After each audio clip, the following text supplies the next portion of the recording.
শাকিল, আপনি যেমনটি বলছিলেন যে কোরবানির ঈদকে ঘিরে দা, ছুরি, বটি এর একটা চাহিদা থাকে। তার আগে আপনাকে একটা জানিয়ে দিতে চাই যে এই ঈদে কিন্তু চাটাই এবং খাটিয়া মাংস কাটার জন্য এটার কিন্তু অত্যন্ত গুরুত্বপূর্ণ একটা বহন করে এই ঈদকে সামনে রেখে, এবং তারও কিন্তু ব্যবসা বেশ জমজমাট এবারের ঈদে।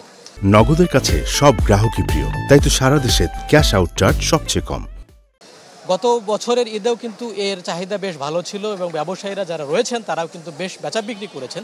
কিন্তু এবার যারা ব্যবসায়ী রয়েছেন তারা বলছেন যে গত বছরের তুলনায় কিন্তু চাটাই এবং আপনার যেটা খাটিয়া মাংস কাটার জন্য সেটার দাম কিন্তু খুব একটা বাড়াতে পারেনি।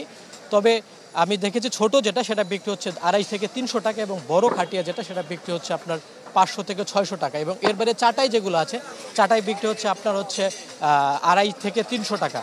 এবং সব থেকে যে গুরুত্বপূর্ণ জিনিস মাংস কাটার জন্য ছুরি, দা, বটি, চাপাতি এগুলোর কিন্তু বাড়তি চাহিদা। তবে এই ব্যবসায়ীরা বলছেন যে গত বছরের তুলনায় কেজিতে অন্তত 150 থেকে 200 টাকা এবং কোনো কোনো ক্ষেত্রে 300 টাকাও বেড়ে গেছে হচ্ছে লোহার দাম। সে কারণেই কিন্তু দাম সমন্বয় করতে হয়েছে।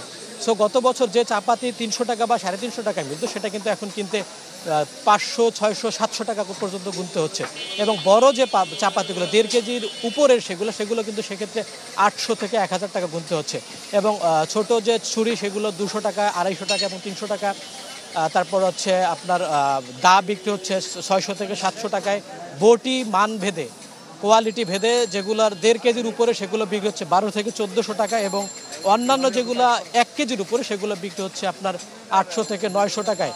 আর একটা ব্যাপার আপনাকে বলতে চাই যে যারা এখানকার, আমি যে কামার সমিতির যে সভাপতি ছিলেন হারুন সাহেব, ওনার সাথে কথা বলেছি, উনি বলেছেন যে আমরা চেয়ে থাকি কোরবানির ঈদকে ঘিরে যেন আমরা বাড়তি একটা মুনাফা করতে পারি এই পণ্যগুলো বিক্রি করে, কিন্তু সেই তুলনায় তাদের যে আশা সেটা আসলে কতটুকু বাস্তবায়ন হবে আজকেই শেষ দিন, সেটা হয়তো পরে বোঝা যাবে। শাকিল, মনিরুল, আপনাকে অসংখ্য ধন্যবাদ আমাদের সঙ্গে যুক্ত হওয়ার জন্য।